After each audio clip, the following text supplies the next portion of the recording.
आप सभी का स्वागत है आपके अपने YouTube channel Gyandeep India channel पर। और आज का टॉपिक है कक्षा 10 जीवन परिचय। तो आज कराएंगे हिंदी गद्य के सभी महत्वपूर्ण जीवन परिचय, यानी जितने भी आपके लेखक हैं उनके जीवन परिचय में कराए जाएंगे, जो बोर्ड में हर बार आते हैं। तो आइए वीडियो को शुरू करते हैं। आपसे छोटी सी रिक्वेस्ट है, अगर आपने वीडियो को अभी तक अपने दोस्तों के साथ शेयर नहीं किया है तो पहले वीडियो को शेयर कीजिए ताकि सभी बच्चे जुड़ सकें और इस वीडियो का लाभ उठा सकें। तो पहले कराएंगे हम इसमें आचार्य रामचंद्र शुक्ल का जीवन परिचय। ठीक है, पहला जीवन परिचय हमारा होगा आचार्य रामचंद्र शुक्ल।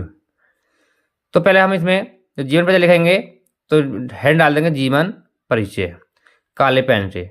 उसके बाद लिखेंगे हिंदी के प्रतिभा संपन्न मूर्धन्य समीक्षक एवं युग प्रवर्तक साहित्यकार आचार्य रामचंद्र शुक्ल का जन्म सन 1884 ईस्वी में बस्ती जिले के अगौना नामक गांव में हुआ था। ठीक है, ग्राम में एक संपन्न या संप्रभांत परिवार में हुआ था। तो आप सीधा लिख देंगे कि आचार्य रामचंद्र शुक्ल का जन्म सन 1884 ईस्वी में बस्ती जिले के अगौना नामक गांव में हुआ था। यानी आचार्य रामचंद्र शुक्ल का जन्म कब हुआ था? 1884 ईस्वी में। कहाँ हुआ था? बस्ती जिले के अगौना नामक गांव में हुआ था। इनके पिता चंद्रवली शुक्ल मिर्जापुर में कानूनगो थे। आचार्य रामचंद्र शुक्ल के पिता का नाम था चंद्रवली शुक्ल। ये आपको बहुत अच्छे से याद रखना है इनके पिता का नाम। और वो मिर्जापुर में कानूनगो थे। इनकी माता अत्यंत विदुषी और धार्मिक थीं। इनकी प्रारंभिक शिक्षा दीक्षा अपने पिता के पास जिले की राठ तहसील में हुई और इन्होंने मिशन स्कूल में 10वीं की परीक्षा उत्तीर्ण की। इन्होंने मिशन स्कूल से 10वीं की परीक्षा उत्तीर्ण की। उन्होंने हाई स्कूल कहाँ से किया? मिशन स्कूल से।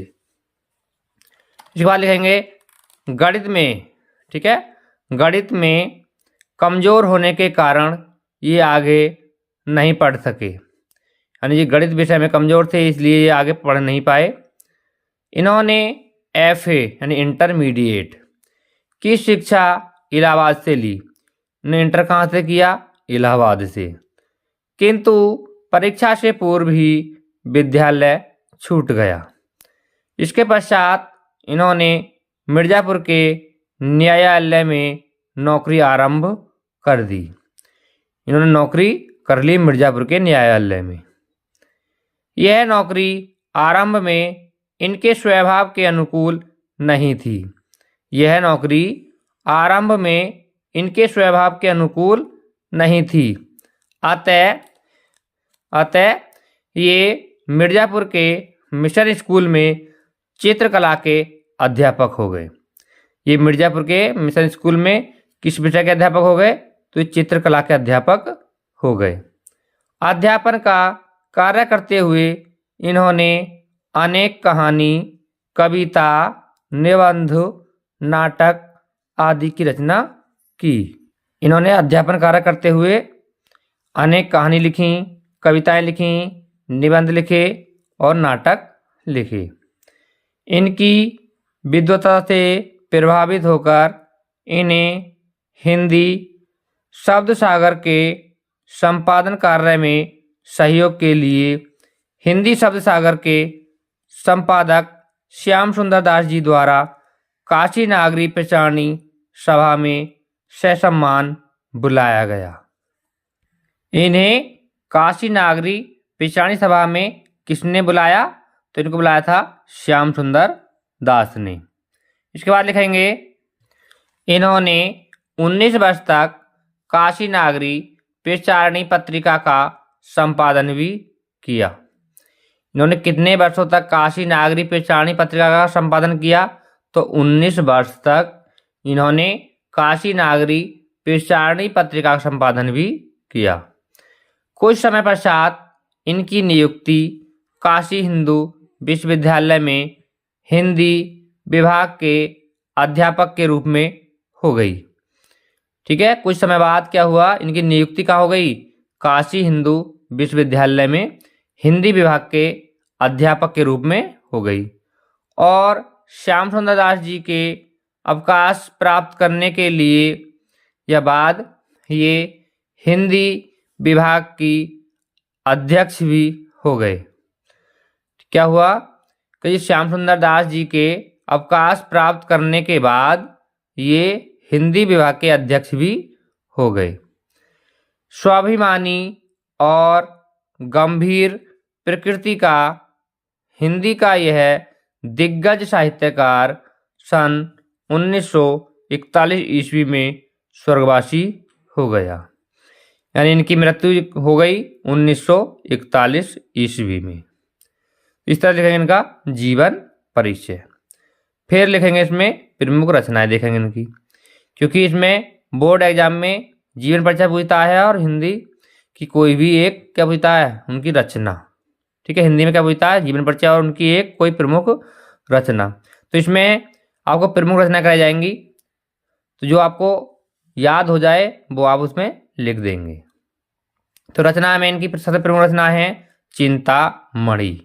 याद रखेंगे सभी, सबसे प्रमुख रचना इनकी कौन सी है, चिंतामणि। दूसरी रचना इनकी त्रिवेणी, फिर हिंदी साहित्य का इतिहास, 11 वर्ष का समय, तुलसी ग्रंथावली, भ्रमर गीत सार आदि शुक्ल जी की प्रमुख रचनाएं हैं। तो इसमें से आपको एक रचना पूछता तो आप एक लिखेंगे, दो पूछता तो आप दो रचना लिख देंगे। तो इस तरह लिखना आपको जीवन परिचय। अब इसके बाद देखेंगे दूसरा जीवन परिचय, जयशंकर प्रसाद। ठीक है, जयशंकर प्रसाद का जीवन परिचय। तो एंड लिख देंगे जीवन परिचय। तो जयशंकर प्रसाद का जीवन परिचय हर वर्ष पूछा जाता है, लगभग ये 10-12 साल से लगातार बोर्ड एग्जाम में आता है। तो जीवन परिचय में लिखेंगे पहले हिंदी साहित्य के महान कवि, हिंदी साहित्य के महान कवि, नाटककार, कहानीकार एवं निबंधकार श्री जयशंकर प्रसाद जी का जन्म सन 1889 ईस्वी में काशी के प्रसिद्ध सुगनी साहू परिवार में हुआ था। जयशंकर प्रसाद का जन्म कब हुआ था, तो सन 1889 ईस्वी में काशी के प्रसिद्ध सुगनी साहू परिवार में हुआ था। तो इनका जन्म कहीं कहीं दे रखा है 1890 ईस्वी। तो अगर आपने 1890 ईस्वी लिख दिया तो आपका वो भी सही होगा, लेकिन ज़्यादातर जो किताबों में है वो 1889 है, तो इसलिए आप 1889 ही लिखें।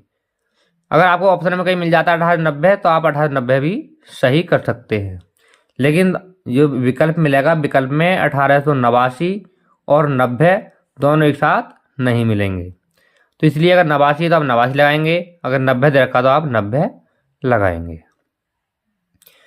इसके बाद लिखेंगे इनके पिता बाबू देवी प्रसाद काशी के प्रतिष्ठित और धनाढ्य व्यक्ति थे। इनके पिता का क्या नाम था, देवी प्रसाद।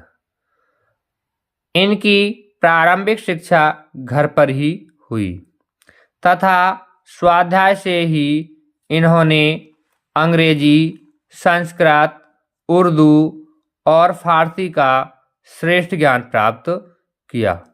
इन्होंने स्वाध्याय से ही कौन कौन सी भाषाओं का ज्ञान प्राप्त किया, तो अंग्रेजी, संस्कृत, उर्दू और फारसी, इन भाषाओं का श्रेष्ठ ज्ञान प्राप्त किया। और साथ ही वेद, पुराण, इतिहास, दर्शन आदि का भी गहन अध्ययन किया। माता पिता तथा बड़े भाई की मृत्यु हो जाने पर इन्होंने व्यवसाय और परिवार उत्तरदायित्व संभाला। यानी माता की मृत्यु हो गई, पिता की मृत्यु हो जाने के बाद और बड़े भाई की मृत्यु हो जाने के बाद इन्होंने व्यवसाय और परिवार के उत्तरदायित्व संभाला। ठीक है, ही था कि युवावस्था से पूर्व ही भाभी और एक के बाद दूसरी पत्नी की मृत्यु से इनके ऊपर विपत्तियों का पहाड़ भी टूट पड़ा। ठीक है, पहले माता खत्म हो गई, फिर पिता, फिर बड़े भाई, फिर भाभी, फिर पत्नियां, इस तरह से लगातार मृत्यु होती गई और इनके ऊपर विपत्तियां आती गईं। फलतः वैभव के पालने में झूलता इनका परिवार ऋण के बोझ से दब गया, यानी इन पर क्या हो गया, कर्ज हो गया। इनको विषम परिस्थितियों से जीवन भर संघर्ष करना पड़ा, लेकिन इन्होंने हार नहीं मानी और निरंतर साहित्य सेवा में लगे रहे। ठीक है, इन्होंने अपने इस काम से हार नहीं मानी और निरंतर साहित्य सेवा में लगे रहे।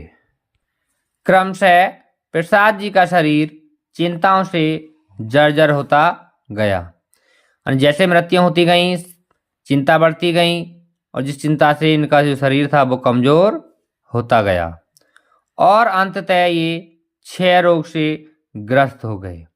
और फिर क्या हुआ, अंत में इनको क्षय रोग हो गया, यानी टीबी इनको हो गया। 14 नवंबर सन 1937 ईस्वी को इन्होंने इस संसार से विदा ली। ठीक है, 14 नवंबर सन 1937 ईस्वी को इनकी मृत्यु हो गई। आप देखें इनकी रचनाएं। ठीक है, तो रचनाएं हैं इनकी स्कंदगुप्त, अजातशत्रु, चंद्रगुप्त, ध्रुव स्वामिनी, कामना, आकाशदीप तथा इंद्रजाल, कंकाल, तितली, इरावती, कामायनी, आंसू, झरना, लहर आदि, ये इनकी प्रमुख रचनाएं हैं। और सबसे ज़्यादा रचना पूछी जाती है इनकी कामायनी। ठीक है, काव्य रचना है इनकी कामायनी, इनका महाकाव्य भी है। कभी कभी पूछ लेता है 1 नंबर में कि उनका जयशंकर प्रसाद का महाकाव्य कौन सा है, तो आप लिखेंगे कामायनी। अजातशत्रु इनका नाटक है, ये बहुत बार पूछा जाता है कि इनका जो अजातशत्रु रचना है इसकी विधा क्या है, तो आप लिखेंगे नाटक। और ये कंकाल, तितली, इरावती, ये इनके उपन्यास हैं। इरावती जो है ये अपूर्ण उपन्यास है, यानी ये अधूरा उपन्यास है, पूरा नहीं हुआ है। ठीक है, प्रश्न आ जाता है कभी कभी कि जयशंकर प्रसाद का अपूर्ण उपन्यास कौन सा है, तो आपको याद रखना है इरावती इनका अपूर्ण उपन्यास है। तो इस तरह से लिखेंगे जयशंकर प्रसाद का जीवन परिचय। ठीक है, अब देखेंगे हम इसके बाद अगला जीवन परिचय पद्मलाल पुन्नालाल बख्शी का। अब देखेंगे पद्मलाल पुन्नालाल बख्शी का जीवन परिचय। ये भी ज़्यादातर पूछ लिया जाता है, पद्मलाल पुन्नालाल बख्शी का जीवन परिचय, ये भी आपके लिए बहुत ही महत्वपूर्ण है। अब है जीवन परिचय, हेडिंग डाल देंगे जीवन परिचय। उसके बाद लिखेंगे श्री पद्मलाल पुन्नालाल बख्शी जी का जन्म सन 1894 ईस्वी में मध्य प्रदेश के जबलपुर जिले के खेरागढ़ नामक स्थान पर हुआ था। ठीक है, पद्मलाल पुन्नालाल बख्शी का जन्म कब हुआ था, तो सन 1894 ईस्वी में। कहाँ हुआ था, मध्य प्रदेश के जबलपुर जिले के खेरागढ़ नामक स्थान पर हुआ था। इनके पिता उमराव बख्शी तथा दादा पुन्नालाल बख्शी साहित्य प्रेमी और कवि थे। इनके पिता का क्या नाम था, उमराव बख्शी, और इनके दादा का नाम था पुन्नालाल बख्शी। वे दोनों क्या थे, साहित्य प्रेमी और कवि थे। ठीक है, फिर इस बात लिखेंगे इनकी माता को भी साहित्य से प्रेम था। इनकी जो माता थी वो भी साहित्य से प्रेम करती थी।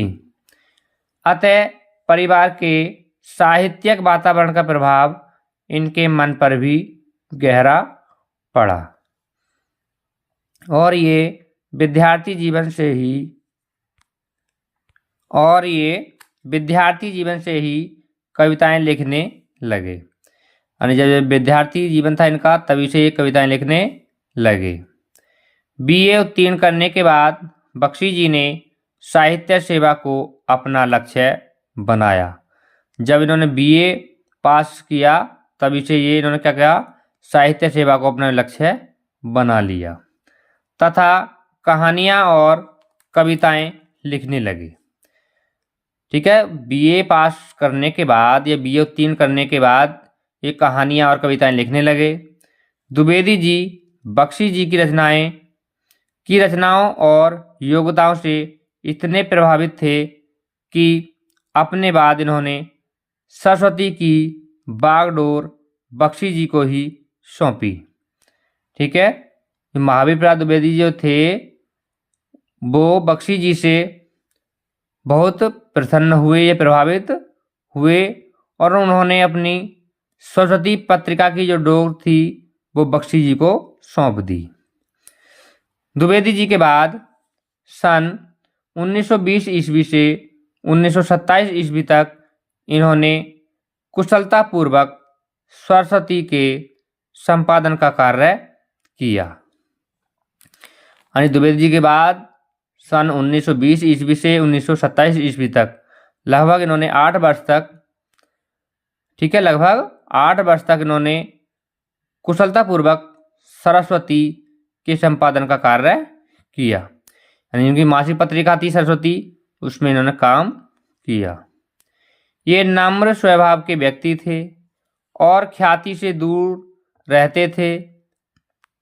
खैरागढ़ के हाई स्कूल में अध्यापन कार्य करने के पश्चात इन्होंने पुनः सरस्वती का संपादन भार संभाला। यानी खैरागढ़ के हाई स्कूल में अध्यापन कार्य करने के बाद इन्होंने फिर दोबारा से क्या किया, सरस्वती का संपादन का जो भार था वो संभाला।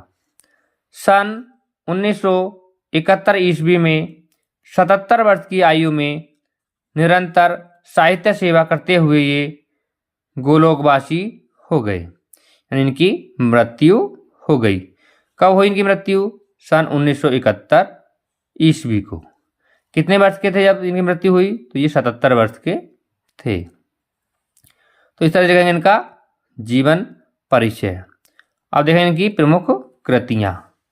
ठीक है, कृतियाँ या इनकी प्रमुख रचनाएं। कृतियों को हम क्या कहते हैं? रचनाएं भी कहते हैं। कृतियाँ लिखेंगे पंचपात्र।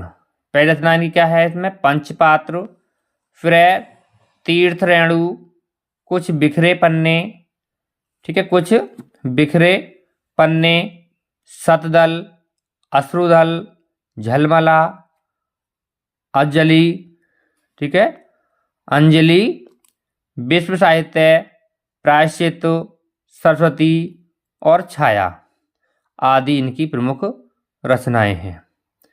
इनकी जो सबसे प्रमुख रचनाएं हैं जो एग्जाम पूछी जाती है वो है कुछ बिखरे पन्ने। बहुत ही महत्वपूर्ण रचना है इनकी कुछ बिखरे पन्ने। ये आपको बहुत अच्छे से याद रखना है, कुछ बिखरे पन्ने। तो ये इस तरह से लिखना है आपको, जीवन परिचय और उनकी एक रचना। अगर आपसे एक रचना पूछा तो एक लिखेंगे, अगर पूछा रचनाएं लिखी तो आप रचना पूरी लिखेंगे जितनी भी मैंने कराई है आपको। तो इस तरह से लिखेंगे आप बख्शी जी का जीवन परिचय और उनकी रचनाएं। अब इसके बाद देखेंगे हम चौथा जीवन परिचय होगा हमारा अब जयप्रकाश भारती का।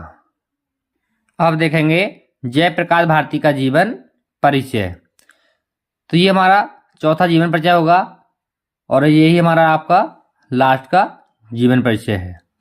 अगर आपने ये चारों जीवन परिचय अच्छे से याद कर लिए तो आपको बोर्ड एग्जाम में 5 नंबर बिल्कुल पक्के मिलेंगे, क्योंकि आपका जो जीवन परिचय है वो 5 नंबर का आता है। 3 नंबर का आपका जीवन परिचय होगा, 2 नंबर की उसमें रचना पूछेगा। तो आपको अगर जीवन परिचय याद हो गए तो 5 नंबर बिल्कुल आपके पक्के। और जो मैंने आपके उसमें 4 कराए हैं, ठीक है, 3 मैं करा चुका हूँ और चौथा भी कराऊंगा जयप्रकाश भारती का।